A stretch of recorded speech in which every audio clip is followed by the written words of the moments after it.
Voy a invitarles una vez más a ponerse de pie para leer la palabra del Señor. Marcos capítulo 7, vamos a leer desde el verso 24 hasta el verso 30.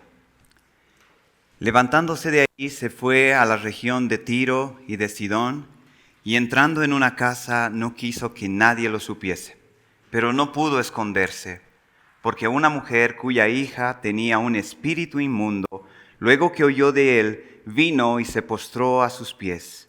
La mujer era griega, sirofenicia de nación, y le rogaba que echase fuera de su hija al demonio. Pero Jesús le dijo: deja que primero se sacien los hijos, porque no está bien tomar el pan de los hijos y echarlo a los perrillos. Respondió ella y le dijo: sí, Señor, pero aún los perrillos debajo de la mesa comen de las migajas de los hijos. Entonces le dijo: por esta palabra, ve, el demonio ha salido de tu hija. Y cuando llegó ella a su casa, halló que el demonio había salido y a la hija acostada en la cama. Vamos a orar una vez más. Padre, gracias por este tiempo que tenemos de abrir tu palabra, y debemos recordar que no es mi opinión ni la opinión de los que escribieron, no es tu bendita palabra. Y te pedimos, Señor, que nuestros oídos estén prontos para oír, Señor. Nuestros corazones sean buena tierra, que tu palabra, tu semilla caiga, Señor, y pueda dar fruto. Bendícenos de tu palabra. Te lo pedimos en el nombre de Hijo Jesucristo. Amén. Amén. Tomen asiento, hermanos.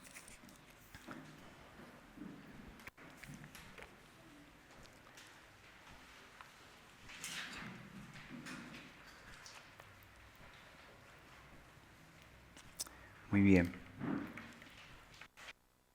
Bueno, ahí tienen los que tienen ahí el boletín en sus bosquejos. El título de este sermón es Con las migajas basta. Con las migajas basta. Todos aquí creo que sabemos qué son migajas, ¿sí? Entonces, vamos a ir desarrollando esto. Quiero pedirles otra cosa. Vamos a estar en Marcos, pero esta historia que vamos a estar estudiando también está en Mateo capítulo 15. Entonces, quiero pedirte que pongas una marca Mateo 15, porque vamos a ir Marcos, Mateo. Vamos a estar hablando en Marcos, pero la historia también está en Mateo capítulo 15. Entonces, pon un separadorcito ahí y vamos a estar yendo ahí. Mateo 15 está desde el 21 en adelante, y Marcos está desde el 24 del capítulo 7 en adelante. Entonces, Marcos y Mateo vamos a estar viendo allí. Bueno, en la Biblia, al menos hablando en el Nuevo Testamento, hay pocas personas que han despertado la admiración, el elogio del Señor Jesucristo. ¿Sí? Pocas personas. Y una de las cosas que estamos aprendiendo es estudiar la persona de Cristo, quién Él es, pero creo que también debemos poner énfasis a lo que Jesucristo pone énfasis o admira o responde con un elogio. Y una de estas personas a las que me estoy refiriendo, ¿recuerdan ustedes a este centurión romano que tenía el siervo enfermo? Jesús está descendiendo a su casa, y antes de llegar a su casa, este hombre le dice a Jesús: no necesitas llegar a mi casa, ¿no? Y recuerdan el argumento le dice: porque no soy digno de que entres a mi casa. Solo di la palabra y mi siervo va a sanar. Y en esa conversación que tiene con este centurión, Jesús dice que es como Jesús está admirado y dice: en todo Israel no he encontrado una fe como la de este hombre. ¿Qué fe? Y hoy tenemos aquí una historia de una mujer que no dice la misma literalmente como en esa expresión de admiración de Jesús. Claramente se puede ver que es un paralelo.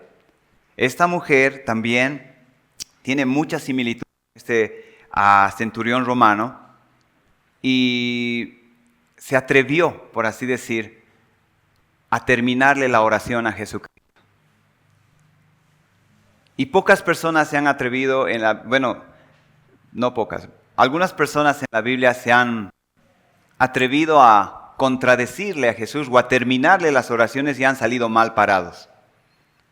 Y un ejemplo de ello es el apóstol Pedro, ¿verdad? Cuando siempre Jesús decía algo y él decía, no, así va a ser. Y al último Pedro decía, debí callarme nomás, ¿no? Pero esta mujer, como ustedes van a ver en esta historia, Jesús le da un argumento rotundo y esta mujer le sigue el argumento y le termina la oración. Y Jesús, como vimos en el Evangelio de Marcos, le dice, por esta palabra, por este tipo de respuesta, se te ha concedido lo que estás pidiendo. En otras palabras, es igual que el centurión.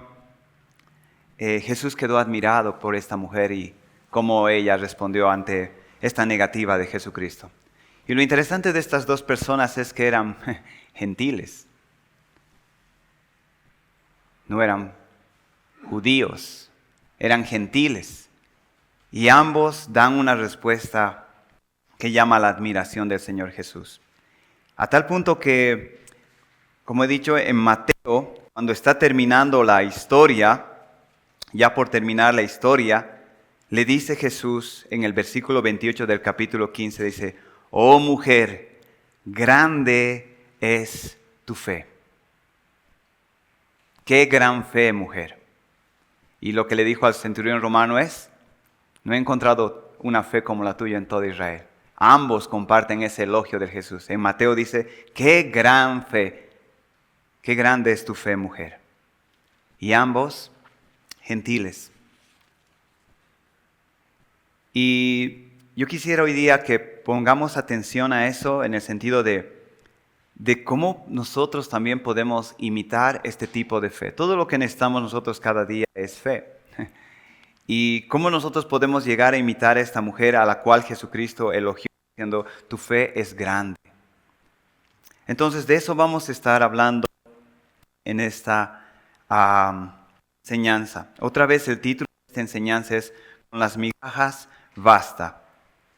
Y ahí abajito en sus versículos dice, renovando nuestra visión de la grandeza de Dios. Renovando nuestra visión de la grandeza de Dios. Un texto, antes de la verdad principal, quiero comentar algo. Tanto Mateo como Marcos nos dice algo importante en el cual este pasaje está ubicado.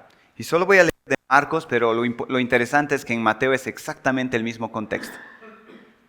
Voy a leer en Marcos para que podamos entender este pasaje, dónde está ubicado, porque si solo lo estudiamos sin ver el contexto, nos vamos a perder. Marcos voy a leer ahora del 7 hasta el 23, para que podamos entender qué estaba pasando antes que Jesús haga esto. Dice el 7, el versículo 1, se juntaron a Jesús los fariseos y algunos de los escribas que habían venido de Jerusalén, los cuales, viendo a algunos de los discípulos de Jesús comer pan con manos inmundas, esto es, no lavadas, los condenaban. Porque los fariseos y todos los judíos, aferrándose a la tradición de los ancianos, si muchas veces no se lavan las manos, no comen. Y volviendo de la plaza, si no se lavan, no comen.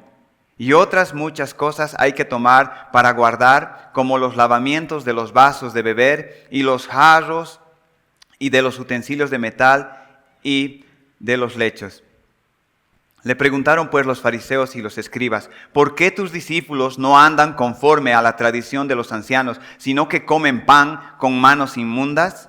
Respondiendo él, les dijo, hipócritas, bien profetizó de vosotros Isaías, como está escrito, este pueblo de labios me honra, mas su corazón está lejos de mí, pues en vano me honran, enseñando como doctrinas mandamientos de hombres, porque dejando el mandamiento de Dios, os aferráis a la tradición de los hombres, los lavamientos de los jarros y de los vasos de beber, y hacéis otras muchas cosas semejantes. Les decía también, bien invalidáis el mandamiento de Dios para guardar vuestra tradición. Porque Moisés dijo, honra a tu padre y a tu madre, y el que maldiga al padre o a la madre, muera irreversiblemente. Pero vosotros decís, basta que diga un hombre al padre o a la madre, es corbán, que quiere decir mi ofrenda a Dios, todo aquello con que pudiera ayudarte, y no le dejáis hacer más por su padre o por su madre, invalidando la palabra de Dios con vuestra tradición que habéis transmitido. Y muchas cosas hacéis semejantes a estas. Y llamando así a toda la multitud les dijo, oídme todos y entended, nada hay fuera del hombre que entre en él que le pueda contaminar, pero lo que sale de él, eso es lo que contamina al hombre. Si alguno tiene oídos para oír, oiga.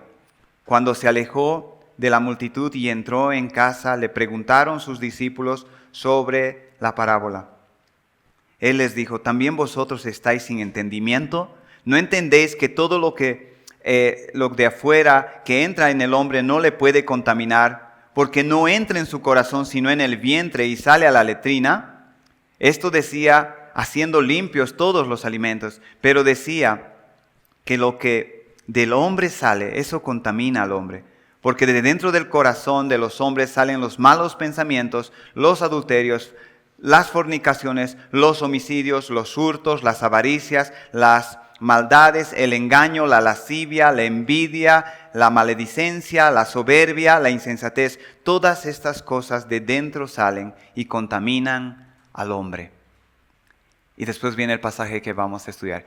Lo interesante, como decía, es que si tú lees en Mateo desde el capítulo del 15, desde el versículo 1, es exactamente lo mismo. Jesús está discutiendo con los fariseos acerca de la pureza, la inmundicia, la moralidad, la decencia, la religiosidad. Y en ese contexto Jesús va a explicar, va a pasar lo que estamos ahora estudiando.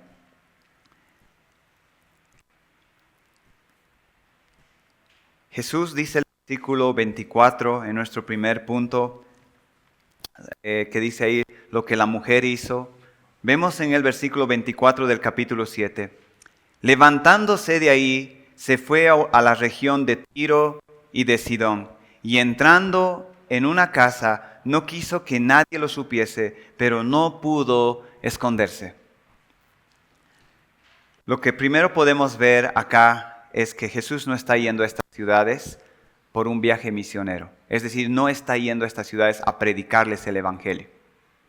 De hecho, Marcos dice que no quería que sepa nadie en qué casa estaba. Quería esconderse. Y cuando vamos a ver versículos más adelante, donde Jesús estaba trabajando arduamente, fácilmente podemos pensar que Jesús estaba cansado y quería un retiro, él y sus discípulos, y que nadie se entere que estaba ahí. Era un viaje privado. Pero lo interesante es que las ciudades que se mencionan ahí como Tiro y Sidón, en Mateo, dice, saliendo Jesús de ahí, el versículo 21, se fue a la región de Tiro y de Sidón. Tiro y Sidón. Estas eran dos ciudades paganas. Solo para tener algún dato sobre estas ciudades, fue en Tiro donde se instauró por primera vez las ofrendas a los dioses paganos. Fue de Tiro que salió Jezabel, aquella mujer que persiguió al profeta Elías. Esta era una nación fuera de los contornos de Israel. Y algo interesante para poder leer el contexto era lo siguiente. Jesús está discutiendo con los fariseos acerca de la pureza, en este caso del lavamiento de las manos y los utensilios, la pureza. Y Jesús intencionalmente se va saliendo de Israel y se va a una nación totalmente impura. Aquí hay un contraste bien marcado. Ellos le están hablando de la moralidad, de la decencia, y Jesús se va directamente a una nación inmoral, indecente. Y lo hace con una intención.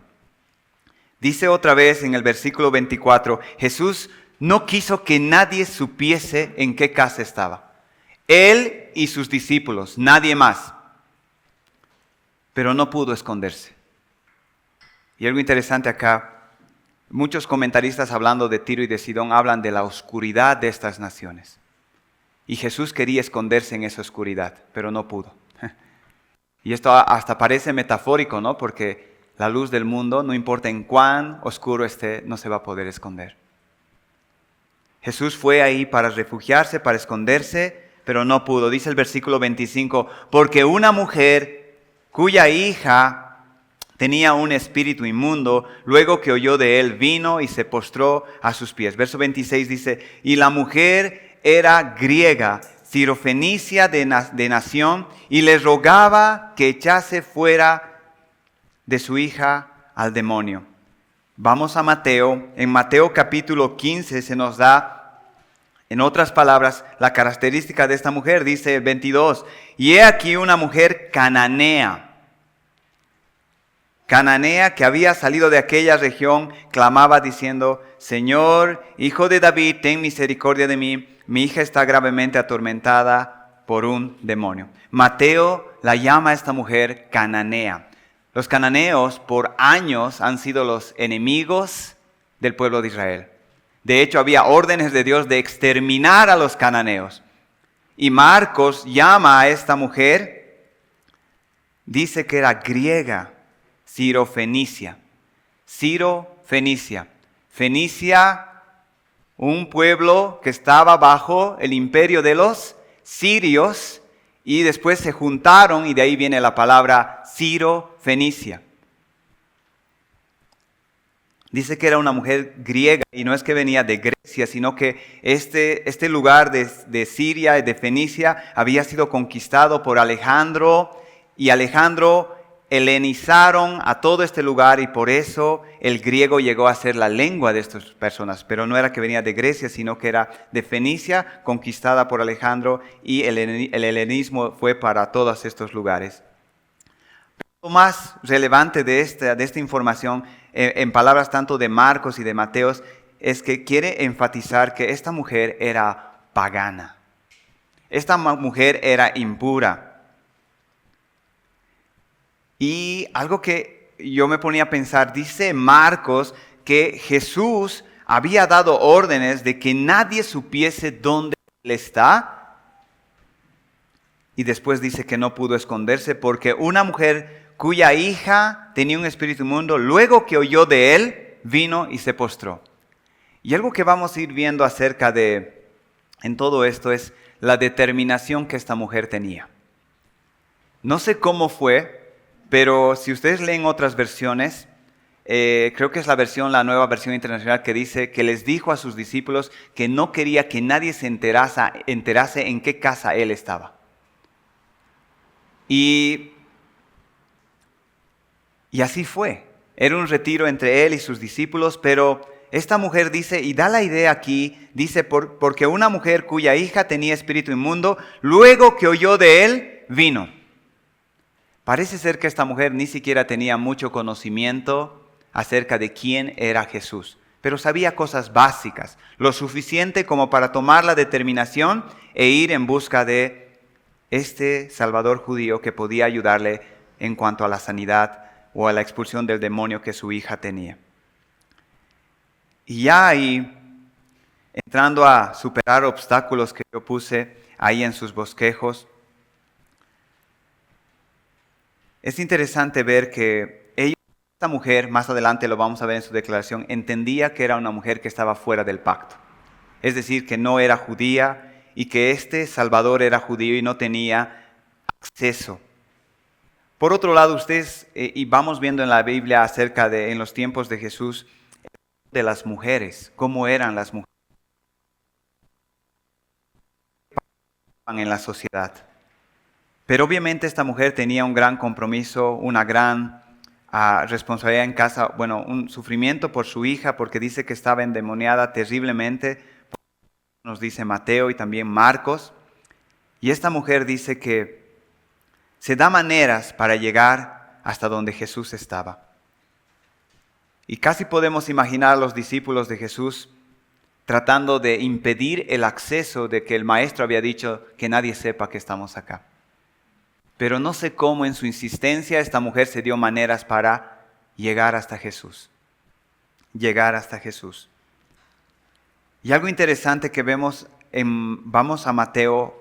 Mateo nos los relata en una manera un poquito diferente, donde dice He aquí una mujer cananea que había salido de aquella región, clamaba diciéndole, Señor, Hijo de David, ten misericordia de mí. Mi hija es gravemente atormentada por un demonio. Y vamos a ver más adelante a sus discípulos, dice más adelante, pero Jesús no les respondió palabra. Entonces acercándose sus discípulos les rogaban diciendo, despídela, pues da voces tras de nosotros. ¿Recuerdan a este hombre que estaba ciego y igual hace gritos para acercarse a Jesús y la gente le pide que se calle?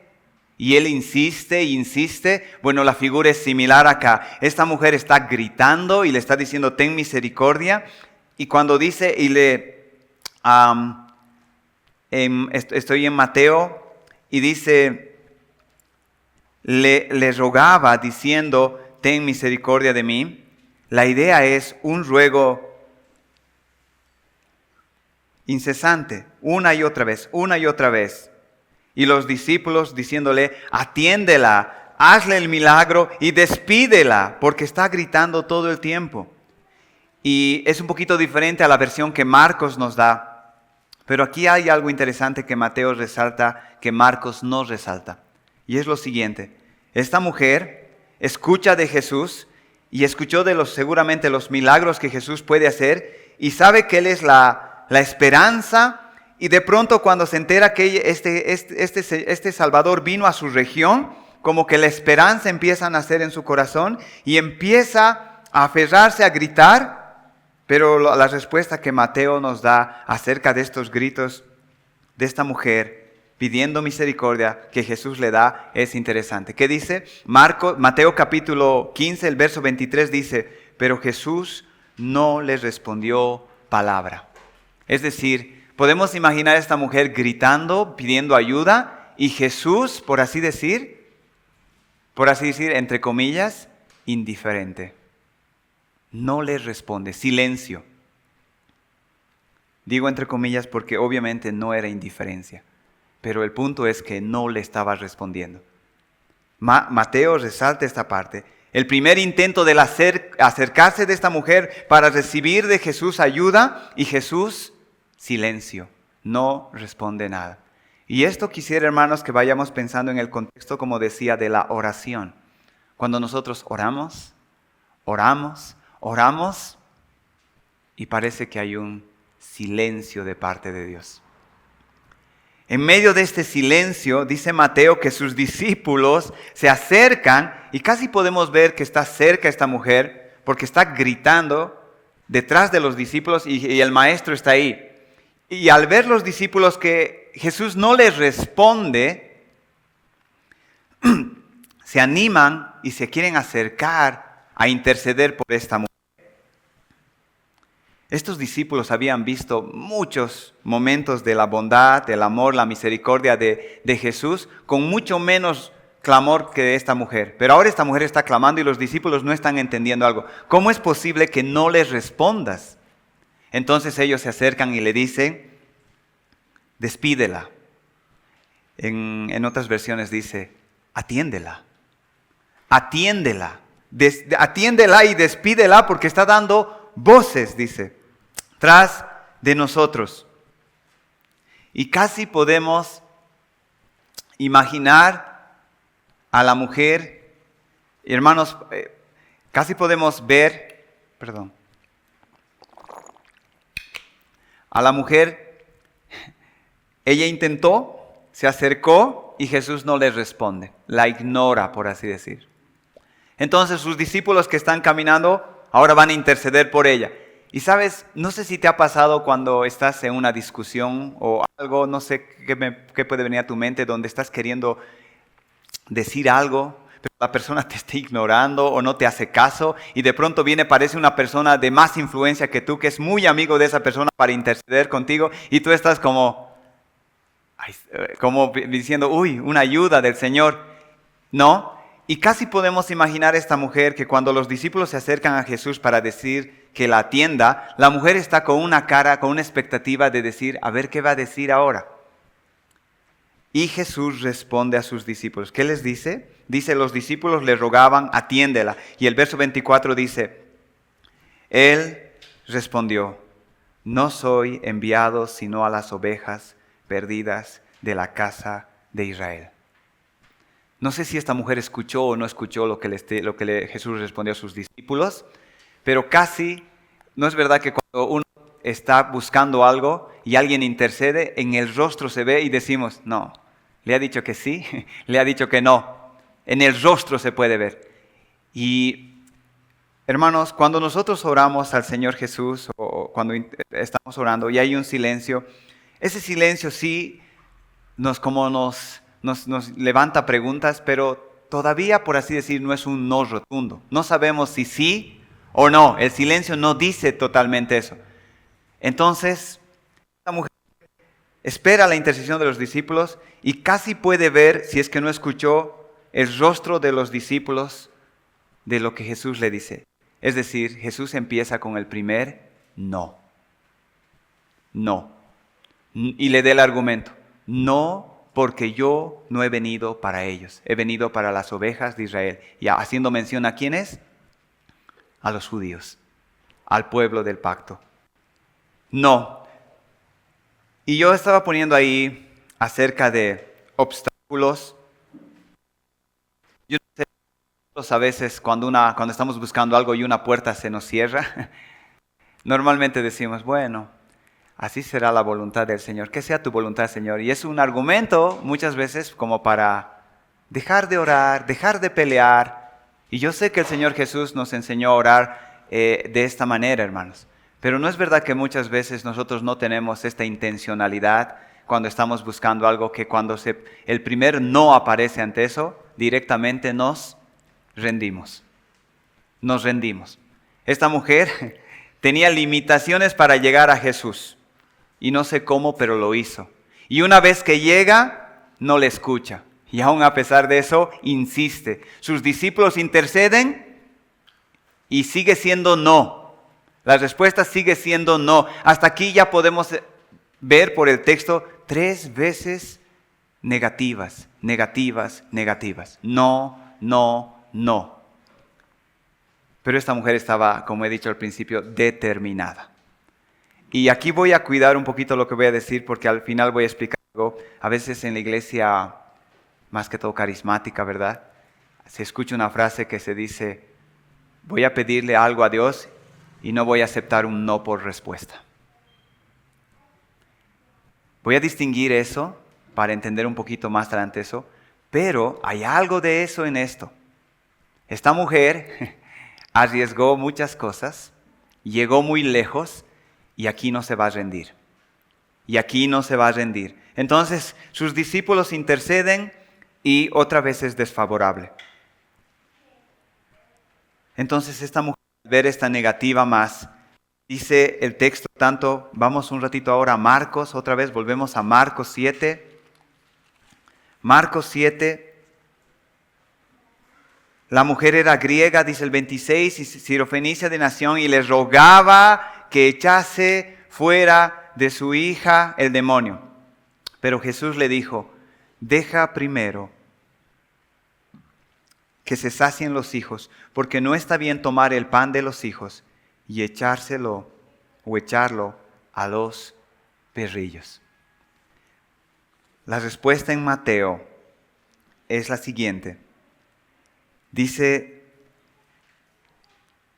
entonces, dice el 25, ella vino y se postró ante él diciendo, Señor, socórreme.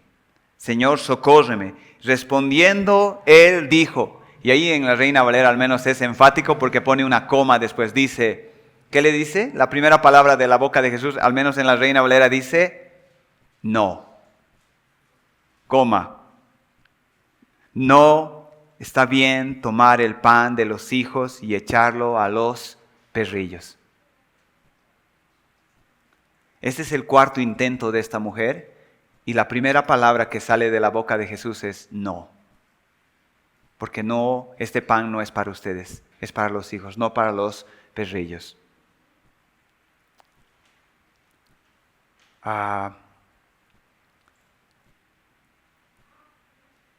Creo que no se necesita ser feminista una persona secular que no es creyente podría encontrar problema fuerte en este versículo. Jesús está llamando a esta mujer perro, perrillo.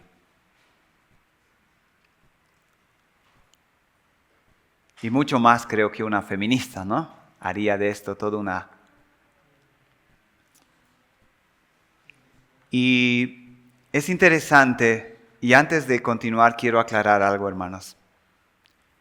Creo que en el tiempo de Jesús fuerte, pero también en nuestro tiempo, una de las palabras más fuertes que una persona le puede decir despectivamente a otra persona es perro. ¿Recuerdan a Goliat y David? Y le dice, ¿estás viniendo a mí con palos? ¿Acaso yo soy perro? ¿Recuerdan Mateo capítulo 7, donde Jesús dice, no echen vuestras perlas al piso para que los cerdos y los perros. Perro. Pero lo interesante en esto, y el griego es un poquito más específico, es que no es la misma palabra.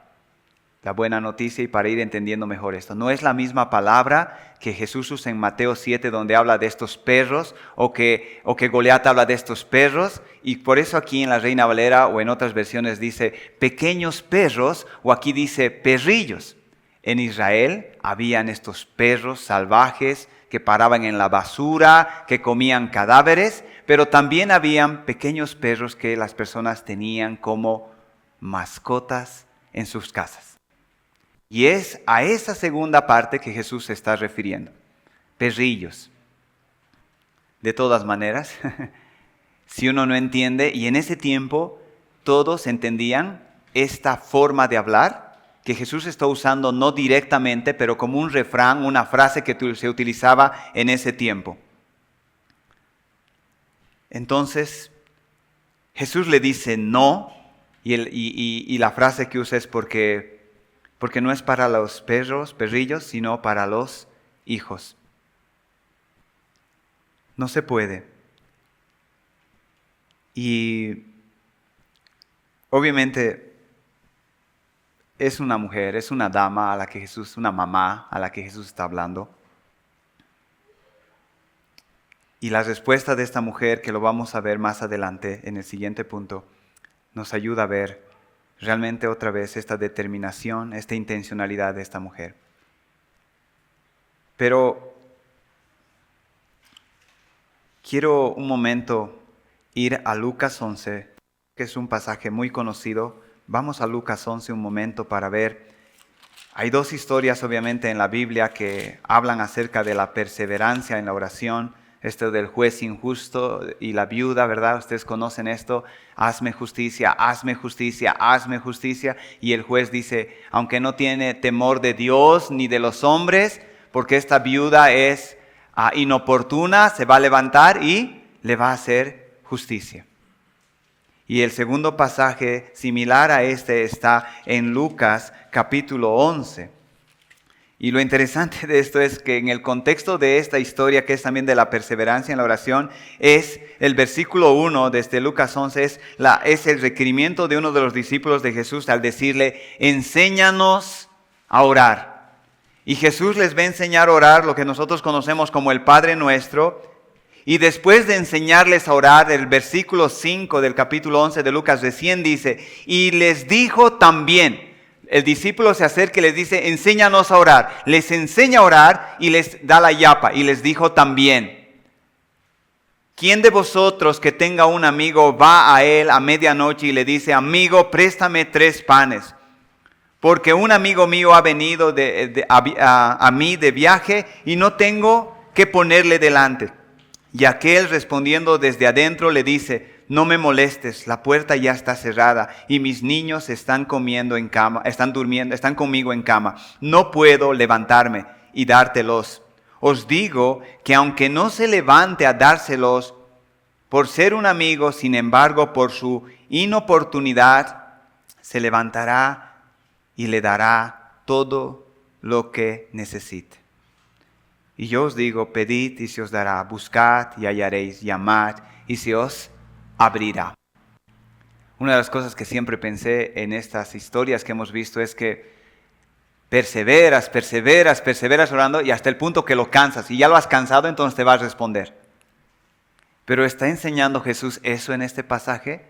Esta mujer lo cansó tanto. Jesús tenía un plan que era pan para los judíos, pero esta mujer, como era tan insistente, al último le cambió la mente y dijo, ya, ni modo, para ti también, porque me has cansado. No. Obviamente la enseñanza de estos pasajes es la perseverancia, pero lo que quieren mostrar estos pasajes que citaba y este en especial es lo siguiente, y hay que notar eso acá. Dice que hay un amigo que le viene a tocar la puerta inoportunamente en la noche. Es su amigo, no es su hijo, no es un familiar, es su amigo. Y aún siendo ese amigo, por su inoportunidad dice que se va a levantar y le va a ayudar.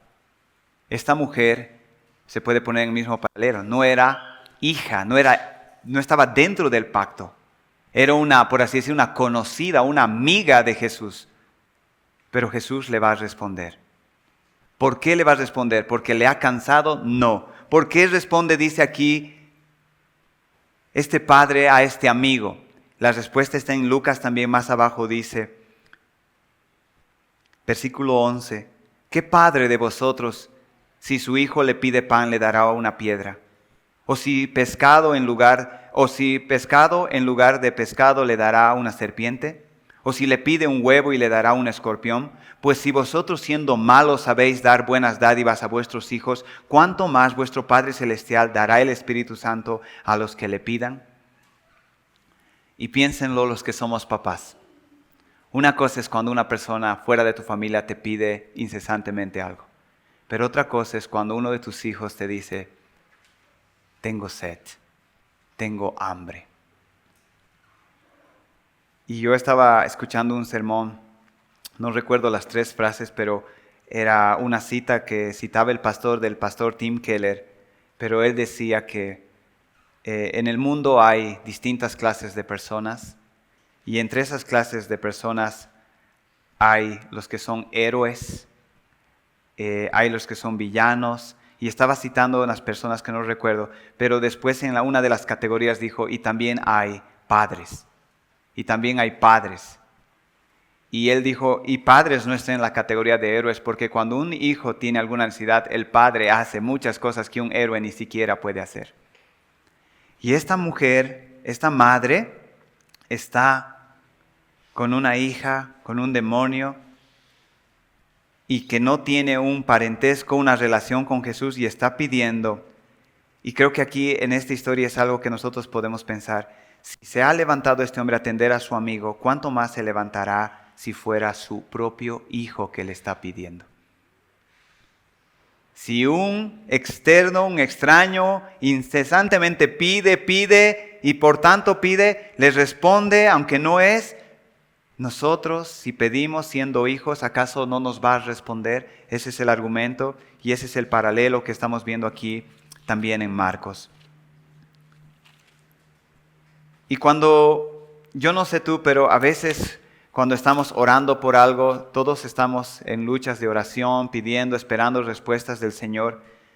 Pero una de las cosas que nos caracteriza es que a menudo nos rendimos muy rápido. En la primera respuesta negativa ya dejamos de orar, dejamos de perseverar en la oración. Y algo que podemos ver en esta mujer es vez tras vez negativa y ella insistiendo. Y una de las cosas que al final Jesús le dice, grande es tu fe, mujer. Y uno se pone a pensar, una de las cosas que siempre nos viene a la mente es decir, ¿cómo es que esta mujer pudo ser así? Y aún no teniendo tanto conocimiento como los fariseos, los escribas que estaban antes discutiendo con Jesús, ¿cómo esta mujer pudo ser tan determinada a conseguir lo que estaba buscando? Y vamos al punto 2, la visión que tenía de Dios. El título que nosotros pusimos es, las migajas son suficientes. Jesús la llama perrilla. Y ella entiende lo que significa esto. Pero después ella no va a ofenderse y le va a decir como algo como cuando estamos humildemente queriendo, o al menos aparentemente humildemente, queremos buscar un favor o algo, y esa persona o algo, esa situación nos rebota con algo de un trato un poco rudo, en ese momento es como Naamán, ¿recuerdan? Que va para recibir sanidad, y el profeta le dice, ni le atiende, ¿no? Le dice, anda, dile que se meta al río, y de ahí se vaya. Y Naamán se enoja tanto y le dice, hay mejores ríos de donde vengo. Y se enoja y se va y dice, prefiero quedarme leproso, pero esta humillación yo no voy a pasar.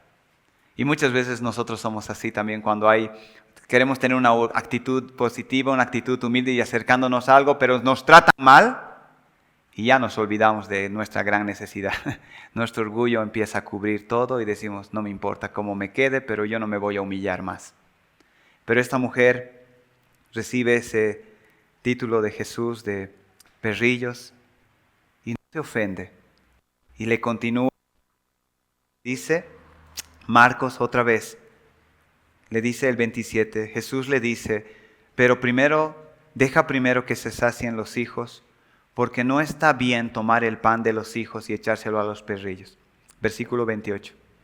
Respondió ella y le dijo, sí, Señor, pero aún los perrillos debajo de la mesa comen las migajas de los hijos. Un comentarista dijo algo interesante. Todas las parábolas que el Señor Jesús enseñó, sus discípulos y las otras personas que escucharon no le entendían. Y siempre después de que le escuchaban le preguntaban, ¿qué quisiste decir con esto? Y esta no es la excepción. ¿Recuerdan? Leíamos en Marcos cuando Jesús enseña que lo que entra no contamina sino lo que sale. Y explica a la multitud donde están los discípulos. Y cuando están a solas los discípulos le vuelven a preguntar diciendo, ¿qué quisiste decir con esto? Y Jesús les dice, ustedes también son tardos de entendimiento, ¿no entienden? Y eso es interesante. Pues digo eso porque Jesús habla un lenguaje, por así, una altura. Y esta mujer le entiende perfectamente. Va al nivel de él. Sus discípulos no le entendieron, pero esta mujer le entendió bien. Y le sigue el discurso. Es como decir, Jesús dice algo difícil y la mujer le dice, te entiendo, es correcto. Y le termina el discurso. Sus discípulos no podían hacer eso, aunque estaban más tiempo que esta mujer delante de Jesús, pero esta mujer sí pudo. Y le dice, sí, Señor, es correcto. Pero aún los perrillos debajo de la mesa comen las migajas de los hijos. Y algo interesante acá, estaba pensando en esto, porque yo, hermanos, creo que ustedes también tienen el mismo deseo. Todos queremos tener una fe así como la de esta mujer. Todos queremos una fe similar. Y una de las cosas que estaba pensando es, ¿qué tenía en la cabeza, qué tenía en el corazón que pudo tener este tipo de fe? Y creo que en esta declaración está, por así decir, el secreto de esta mujer. ¿Y cuál era el secreto?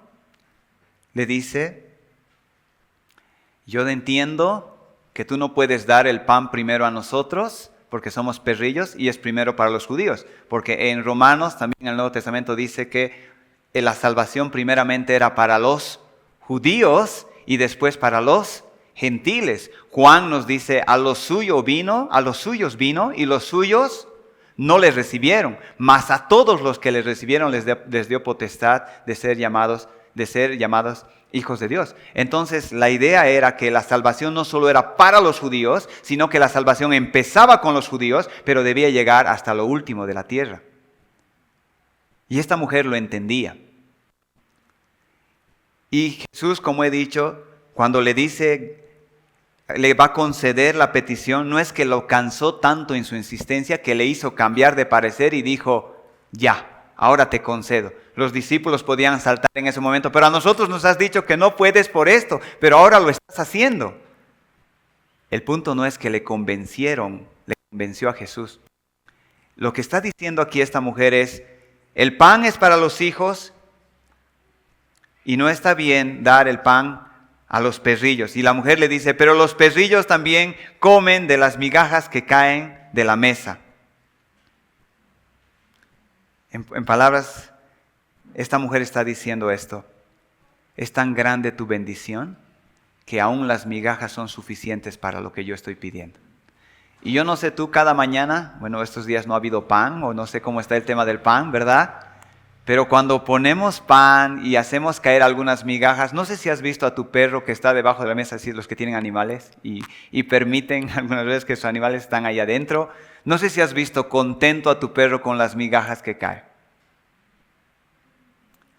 No tanto, porque son pequeñas migas que caen, ¿verdad? Y el perro quiere algo más que eso, ¿sí o no? Pero aquí, usando la palabra migajas, de hecho usamos esta expresión cuando alguien quiere hacer un negocio y quieren hacer una sociedad y le dice así, así, y la persona dice, no, me estás dando las migajas. Entendemos esta frase. Es decir, las migajas no sirven para nada. Pero esta mujer le dice, con las migajas yo me contento. Porque es tan grande tu bendición que aún lo que cae de la mesa es suficiente para lo que yo estoy pidiendo.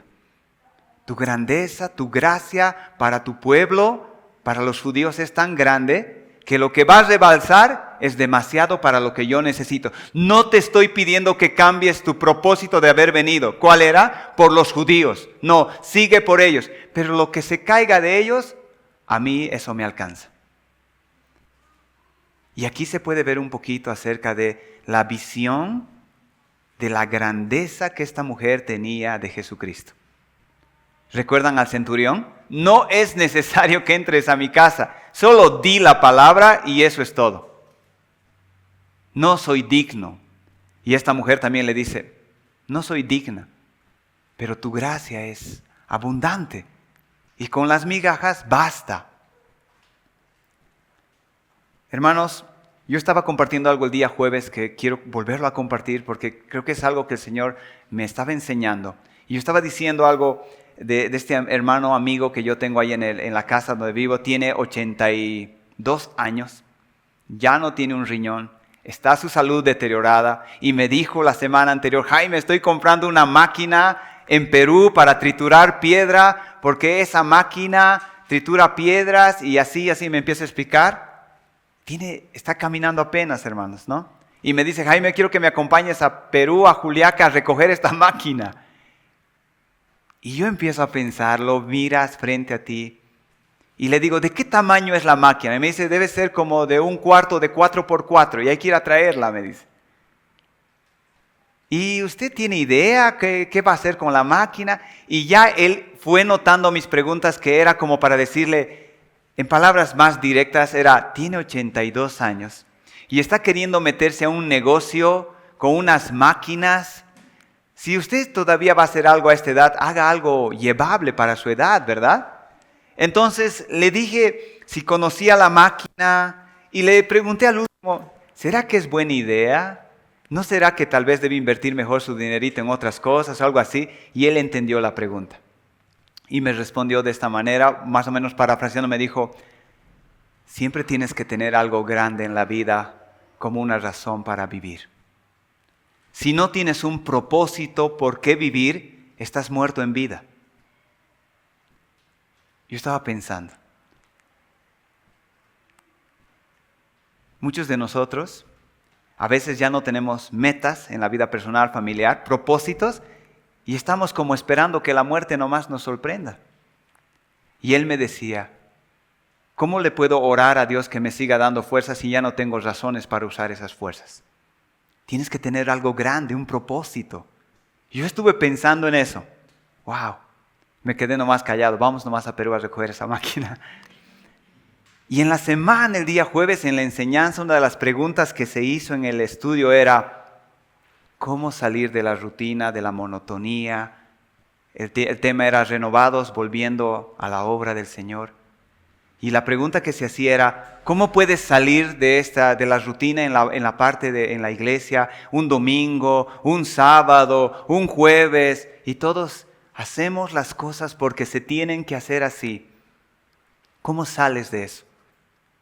Y entonces me vino a la mente esto de este hermano Y yo decía en mi mente, aunque no respondía, decía, tienes que tener algo más grande que eso que te impulse a hacer las cosas y no hacerlas por rutina. Y de inmediato tal vez cuando este hermano me dijo de la máquina, yo pensé, he dejado mis proyectos. Antes quería una imprenta y ahora ya tenemos, orábamos, peleábamos, me prestaba, luchaba. Ya no tengo proyectos, estoy muerto en vida. Pero el Señor no quería que piense en eso.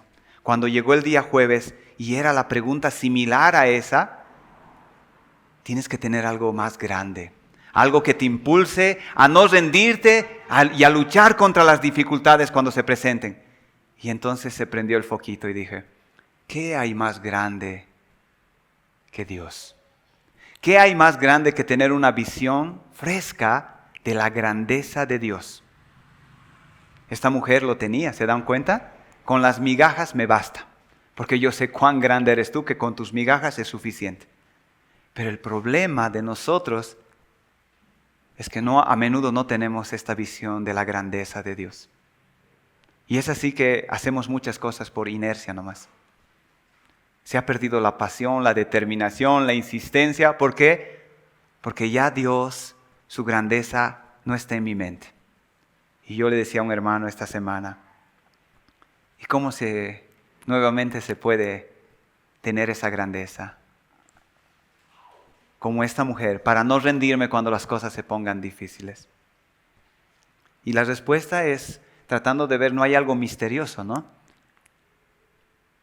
Es en el día a día, en esa búsqueda de Dios. Y por eso estaba pensando en esa alabanza que cantábamos, Contempla a Dios. ¿Ven? Otro secreto que el Señor me estuvo ayudando a entender es, Jesús se retiró, por así decir, un retiro espiritual de Jesús con sus discípulos. Y no quería que nadie se entere.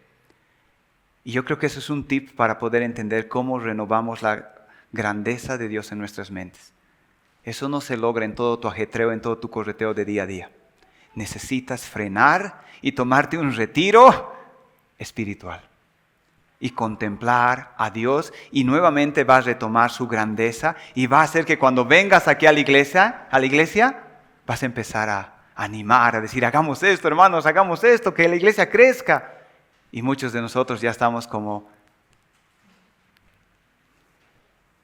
esta mujer tenía eso. Y creo que Dios obró para decir, tienes que tener algo más grande en tu vida por qué luchar. Eso en lo personal, en lo familiar, pero en la parte espiritual, Dios tiene que estar. Y no es que vamos a hacer grande a Dios, ¿verdad? Dios es grande. Solamente que nosotros muchas veces perdemos de vista esa grandeza y todo nuestro trabajo en esta tierra se ve como monótono, sin sentido, hasta obligado, porque te perdí de vista, Señor. Y eso se necesita renovar. Y esta mujer lo tenía. Ya finalizando en el último punto, la respuesta de Jesús. Fue la respuesta de Jesús a esta mujer.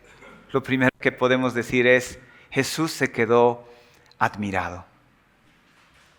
Admirado.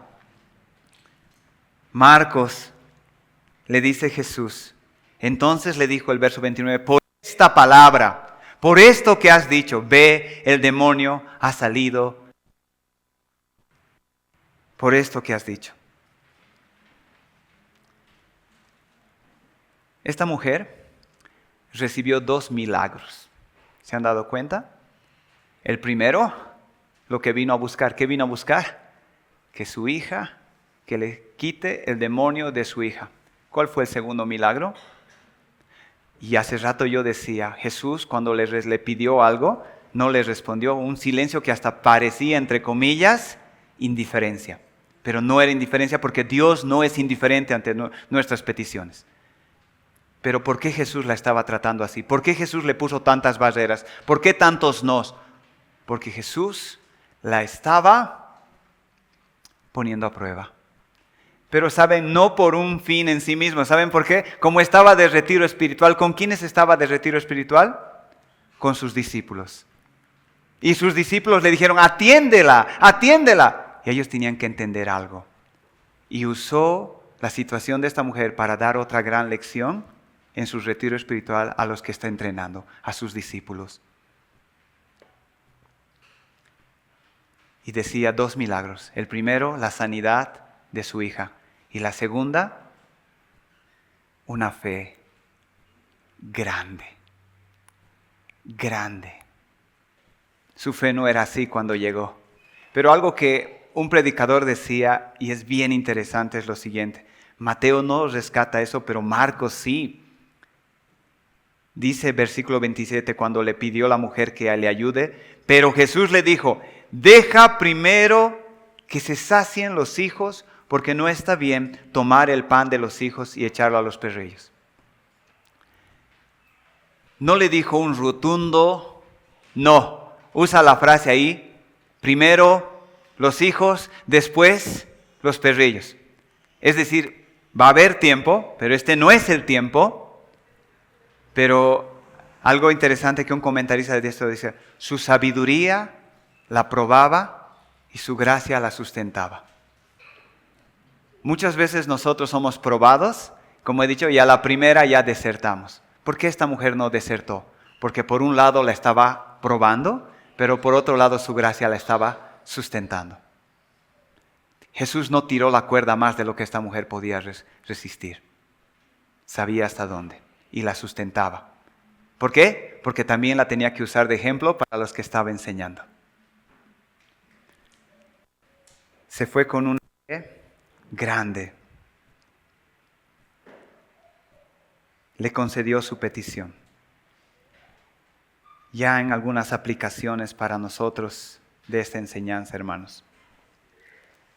Obviamente lo que decía al principio, aquí hay un claro ánimo del Señor. ¿Para qué? Para que perseveremos en la oración. Si tú tienes que poner los obstáculos que en este tiempo estás teniendo, porque nosotros ya somos hijos, ¿verdad? En Efesios dice que ya por el rechazo hemos sido adoptados, somos hijos. Pero lo triste es que aun siendo hijos muchas veces no usamos de este privilegio de la oración que esta mujer se está apropiando. Parece que la negativa nos forza más a orar que cuando ya la tenemos en bandeja de plata, por así decir, somos muy ligeros. Y yo te hago una pregunta, como estaba diciendo Edward también, ¿cómo está tu tiempo de oración? ¿Por cuántas cosas estabas orando que ya no estás orando porque parecía que no hay respuesta? Hay silencio en esto. Ya has desmayado. Claramente esta enseñanza dice que si a esta mujer pagana, gentil, Jesús atendió, ¿cuánto más a sus hijos? Y Dios es un buen Padre. Todos los que somos padres acá entendemos eso. Muchas cosas que hemos hecho por nuestros hijos y lo que hacemos por nuestros hijos, que no lo haríamos por uno que no sería nuestro hijo. Pero Jesús hizo eso por esta mujer que no era parte de la familia. ¿Cuánto más para nosotros? Entonces, claramente aquí hay un ánimo para decir, esos obstáculos, por ejemplo, de flojera, de levantarse temprano, de indiferencia, de sequedad, de falta de tiempo, no se vencen diciendo, ya, desde mañana, no. ¿Cómo se vencen? Con lo que esta mujer hizo todas esas cosas por un resultado. Esas cosas son resultado ¿de qué? De la grandeza que ella tenía de Dios, de su misericordia y su gracia en su mente, y decía, yo me voy a acercar con confianza al trono de gracia y voy a alcanzar misericordia. Obviamente la primera cosa para nosotros es, sigue orando, sigue perseverando en la oración. Y esto es algo, hermanos, que, bueno, espero expresarlo bien, pero quisiera que prestemos atención en otra aplicación. ¿Cómo se puede tener, como he dicho hace rato, una visión fresca de la grandeza de Dios? ¿Cómo? Y al intento yo leí primero el pasaje en el que esté este pasaje en el contexto, para poder entender qué no debes hacer y qué sí debes hacer para poder tener esta visión fresca de la grandeza de Dios. Lo primero es qué no debes hacer. ¿Con quiénes estaba discutiendo Jesús? Con los escribas y fariseos. ¿Por qué? Por la pureza, por la moralidad, por la decencia, por la religiosidad, y apuntando y diciendo, tus discípulos no son así. Y por otro lado, Jesús se va intencionalmente a una tierra pagana, y esta mujer reconoce su pecaminosidad al decir, yo sé que soy un perrillo, ¿sí? pero yo, como un perrillo, voy a esperar humildemente en la mesa hasta que me caiga un pedazo. Yo voy a esperar. Entonces, decía un pastor escuchando unos sermones decir, la moralidad, la religiosidad, la decencia son obstáculos para la verdadera fe. Muchos de nosotros venimos a la iglesia, leemos la Biblia, y cuidado también, yo decía, y mucho más peligroso de nuestros hijos. Muchos de nuestros hijos que no les hemos compartido el Evangelio y los traemos domingo tras domingo o a otras reuniones, de por sí, hermanos, ellos van a creer que están bien con Dios por las cosas que están haciendo aquí dentro de la iglesia. Pero eso también nos pasa a nosotros. Muchos de nosotros no nos creemos, por así decir, inmoralmente incorrectos. Nuestra decencia, nuestra moralidad, nuestra pureza muchas veces son limitantes para tener una verdadera fe. Aquí Jesús está discutiendo contra personas morales, decentes, pero hostiles e incrédulas a Jesús. Y se va a un lugar de personas impuras, indecentes, pero creyentes. Hay un contraste bien claro. Por un lado, como creyentes tenemos que tener cuidado. Si la razón por la que nosotros no miramos la grandeza de Dios es porque si ya tenemos tanta familiaridad con Dios, entonces Dios ya se vuelve más chiquito al lado de nosotros. Es más confiable, más accesible. Pero para esta mujer Dios todavía era grande. ¿Y qué? Entonces, por un lado, cuidamos la moralidad, la religiosidad, la decencia. Y por otro lado, ¿qué eran las características de esta mujer? Sí, Señor, yo soy un perrillo. Es decir, yo entiendo mi pecado. Yo entiendo mi pecado. La mujer entendía su pecado. ¿Qué otra cosa podemos ver? Yo espero como un perrillo, humildad. Pero por otro lado, ¿qué podemos ver? Una determinación, una gran confianza. Los que han viajado por flota o por tierra y aman a las mascotas, en especial a los perros, una de las cosas que les debe poner nos pone muy tristes al viajar por carretera es ver a lo largo de la carretera un montón de perritos esperando porque un bus o alguien que va a pasar bote algo de comida. ¿No es verdad? Eso es duro, eso es triste. ¿Y saben qué es lo interesante? En este último tiempo que he estado viajando y manejando más, a veces con Mónica decimos, qué pena no haber traído más pan, porque el pan se acaba en unos 4 o 5 paradas. Pero están esperando. Y lo interesante es que no siempre botan nada, y no siempre agarran nada, pero está frío, está lloviendo, y ellos están allí. ¿Y saben qué es lo interesante? Que cada vez que pasa un carro, ellos tienen una nueva expectativa de que algo van a agarrar. Y no agarran nada. Y no se decepcionan y se marchan, sino que hacen, se quedan a esperar al próximo carro. Y cuando viene el próximo carro, otra vez tienen expectativa. Y qué interesante que se use esta metáfora, porque lo que está diciendo es, dice el Señor, que has pedido por cosas y te he dicho no, te he dicho no, te he dicho no, te he dicho no. Pero en la primera te has ido. Y esta mujer está diciendo, como esos perritos, yo tengo determinación, insistencia. Yo tengo expectativa, porque yo veo tu grandeza de tu misericordia. Y no me voy a ir aunque no me des ahora nada, porque sé que mañana algo va a caer. Y me quedo. Entonces esta mujer tenía determinación, entendía su pecado y era una mujer humilde. Hermanos, otra vez pensando en los animales y en especial en los perritos. Lo que Jesús está diciendo acá. Qué buena metáfora para entender que nosotros también, sí, dije al principio, recuerda, no como en el Evangelio de la Prosperidad que debemos ir y no acepto un no por respuesta. No, pero una determinación mezclada con la humildad es la combinación perfecta. Señor, voy a tener expectativa, determinación, intencionalidad, pero al mismo tiempo estoy consciente de que no merezco nada y que si algo recibo será por pura gracia. Pero eso no quita mi determinación y decir, será pues la voluntad del Señor. No, sigo peleando, sigo expectando, sigo luchando y al mismo tiempo humildemente esperando como un perrito que algo caiga. Ha sido mi pensamiento que cada vez que veas a un perrito esperando con comida te acuerdes de este sermón y te acuerdes de ti para decir, voy a seguir esperando, voy a seguir esperando.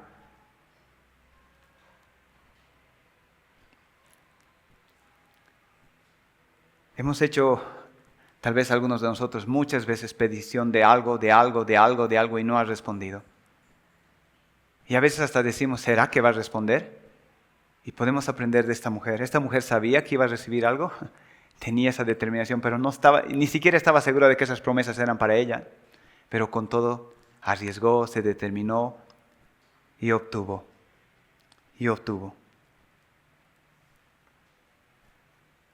Yo escuché un sermón esta semana otra vez sobre esto, bueno, varios sermones, pero el pastor decía en uno de los sermones, aquellos que ya han pedido varias veces, y ya se han ido, o otros que están a punto de desistir, que puedan tener esa frase que Job dijo y se paren firmes y digan, aunque Dios me matare, aquí le espero. Y yo creo, hermanos, que otra vez no hay mejor ejemplo que de un animal, ¿no? Como el perrito, que no le alimentas, a veces hasta le pateas y después de un rato él sigue otra vez mirándote. No somos así, pero queremos llegar a ser así con el Señor. Y Dios espera ese tipo de fe porque ese tipo de fe le honra, porque mira su grandeza. Que Dios nos ayude, que recordemos eso. Vamos a la lucha de algunas cosas, por así decir, que hemos dejado y que nos animemos a seguir orando. Vamos a orar, hermanos. Padre, gracias por tu palabra.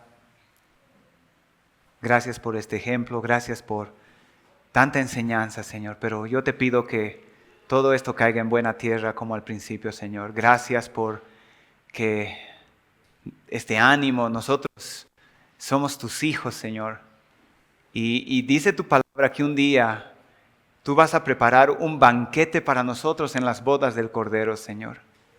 Y tú nos vas a servir ahí, Señor. Nos vas a atender ahí. Señor, gracias por este anticipo, recordatorio. Y gracias también por animarnos. Tal vez muchas cosas hemos dejado atrás, nos hemos desanimado, hemos dejado de insistir. Señor, para seguir, esperar en ti y ver que tu grandeza es tanto que aún las migajas son tan suficientes para lo que necesitamos, Señor. Pero nosotros en este tiempo ya tenemos pan, Señor, ya no solo migajas. Y si las migajas eran suficientes, ¿cuánto más el pan, Señor? Gracias. Y yo te pido también por mi bendición y que les recuerdes que la bendición vendrá. La bendición vendrá. Oramos en tu nombre, Señor. Amén. Amén.